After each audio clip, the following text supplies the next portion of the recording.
Assalamualaikum warahmatullahi wabarakatuh. Waalaikumsalam warahmatullahi wabarakatuh. Ya, dengan saya Trio dan di samping saya Henry sebagai narasumber kita. Kali ini kami di sini akan membahas mengenai pernikahan dalam Islam, ibadah, sunnah, dan tantangan zaman modern. Kali ini kami di sini akan membuat podcast bersama teman saya. Alhamdulillah, segala puji bagi Allah Subhanahu wa Ta'ala yang telah mensyariatkan pernikahan dalam sebagai jalan ibadah dan ketentraman hidup. Salawat serta salam semoga tercurah kepada Nabi Muhammad sallallahu alaihi wasallam. Suri teladan dalam membangun rumah tangga.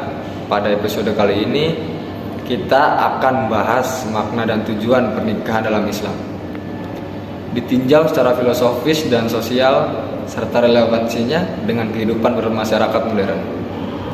Bersama saya telah hadir Henry selaku narasumber.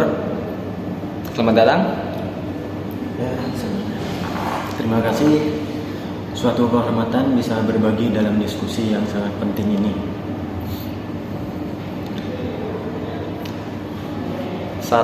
Makna pernikahan dalam Islam.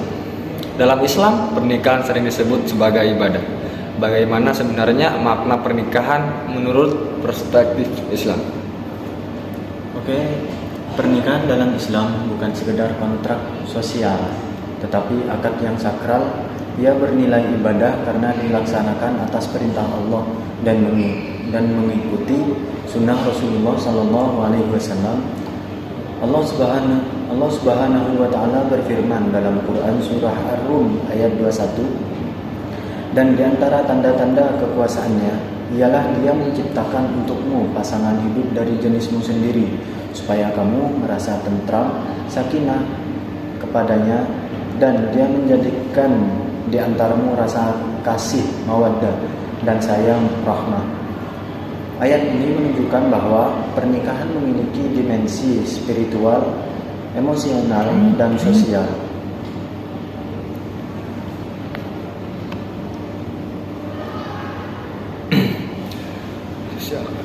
Pernikahan sebagai sunnah Rasul dan ibadah. Sering kita dengar bahwa menikah adalah sunnah Rasul. Apa makna sunnah di sini? Rasulullah Shallallahu Alaihi Wasallam menegaskan dalam hadis riwayat Ibnu Majah, "An-nikahu sunnati, faman raghiba an sunnati falaysa minni." Pernikahan adalah sunnahku. Barang siapa membenci sunnahku, maka ia bukan termasuk golonganku. Maknanya, pernikahan adalah jalan hidup yang dianjurkan, bukan sekedar kebutuhan biologis, tetapi sarana penyempurnaan iman dan akhlak. Bahkan dalam hadis lain disebutkan,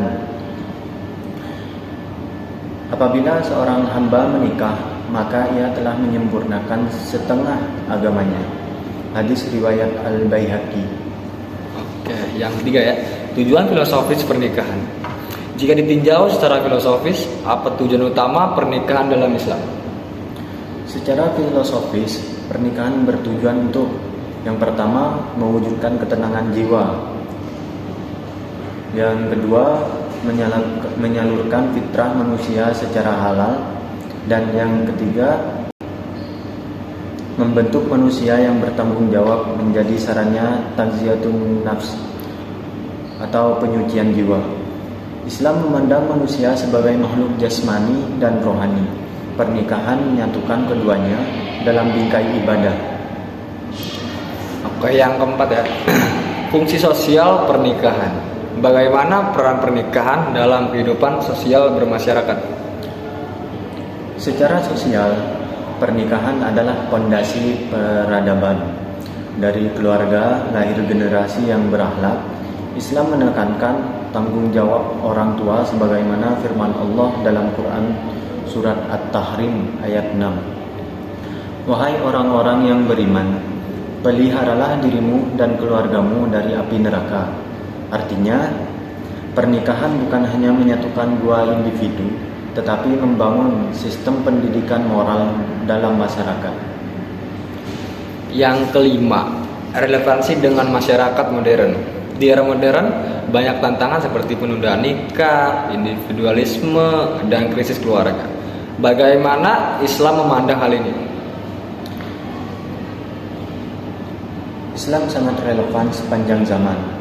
Prinsip pernikahan dalam Islam, komitmen, tanggung jawab, musyawarah, dan kasih sayang justru menjadi solusi atas krisis modern. Pernikahan bukan penghalang karir atau pendidikan, tetapi mitra untuk bertumbuh bersama selama dilandasi pemahaman dan kesiapan. Masya Allah, diskusi yang sangat mencerahkan. Dari pembahasan ini kita memahami bahwa pernikahan dalam Islam adalah ibadah, sunnah Rasul, sekaligus solusi sosial yang relevan hari ini. Ya, betul. Pernikahan adalah amanah besar yang jika dijalani dengan niat yang lurus, insya Allah menjadi jalan menuju keberkahan dunia dan akhirat. Terima kasih atas ilmunya ya. Semoga podcast ini bermanfaat dan menjadi bekal pemahaman bagi generasi muslim. Sekian dari podcast kami. Wassalamualaikum warahmatullahi wabarakatuh. Waalaikumsalam warahmatullahi wabarakatuh.